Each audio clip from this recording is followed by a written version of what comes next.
Cinema industry నుంచి మరో నటి రాజకీయాల్లోకి అడుగుపెట్టేందుకు రెడీ అయ్యారు. ప్రముఖ బాలీవుడ్ నటి, మోడల్ నేహా శర్మ వచ్చే లోక్సభ ఎన్నికల్లో పోటీ చేసే అవకాశం ఉన్నట్టు తెలుస్తోంది. బీహార్ నుంచి ఆమెను బరిలోకి దింపాలని నేహా తండ్రి కాంగ్రెస్ నేత అజిత్ శర్మ ముమ్మరంగా ప్రయత్నిస్తున్నారు. బీహార్లోని బగల్పూర్ లోక్సభ నియోజకవర్గంలో కాంగ్రెస్ కు మంచి పట్టు ఉంది. ఇండియా కూటమి సీట్ల సర్దుబాటులో భాగంగా ఆ స్థానం కాంగ్రెస్కే దక్కాలి.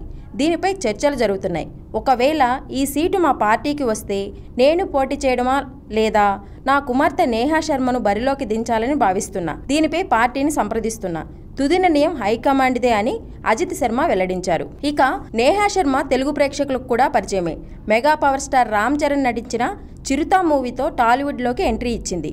ఆ తర్వాత కుర్రాడు అనే సినిమా చేసింది. అనంతరం టాలీవుడ్కు దూరమై బాలీవుడ్, తమిళ్, మలయాళ సినిమాల్లో నటించింది నేహా శర్మ.